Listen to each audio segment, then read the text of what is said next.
Le journal de 8 heures présenté par Fanny Marceau. Bonjour Fanny. Bonjour Lionel, bonjour à tous. L'économie française est solide. Bruno Le Maire s'en est félicité ce matin après la publication des chiffres de la croissance du premier trimestre. Chiffres qu'on va tout de suite décrypter avec vous, Baptiste Morin. Bonjour. Bonjour. Chef du service économie d'Europe 1. Malgré l'inflation, la croissance française résiste. L'INSEE annonce 0,2% au premier trimestre. Oui, c'est un peu mieux que ce qui était attendu. C'est mieux qu'au quatrième trimestre 2022. Et disons-le franchement, dans le contexte actuel, c'est un bon résultat qui s'explique d'abord par une production qui a accéléré en France entre janvier et mars.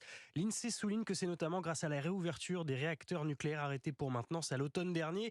Vous avez aussi le commerce extérieur qui est dans le vert, plus 0,6 points. Mais surtout, la consommation des ménages résiste. Oui, l'inflation est forte. Elle frôle d'ailleurs les 16% sur les produits alimentaires. Mais la consommation des ménages est parfaitement stable sur ce début d'année, alors qu'elle était négative en fin d'année dernière.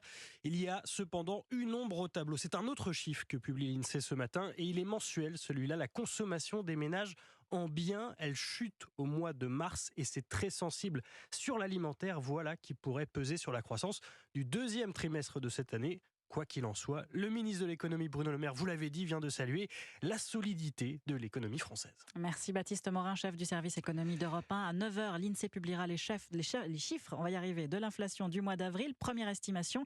Et le FMI ce matin appelle les banques centrales à tuer la bête sans pause. La bête, c'est l'inflation.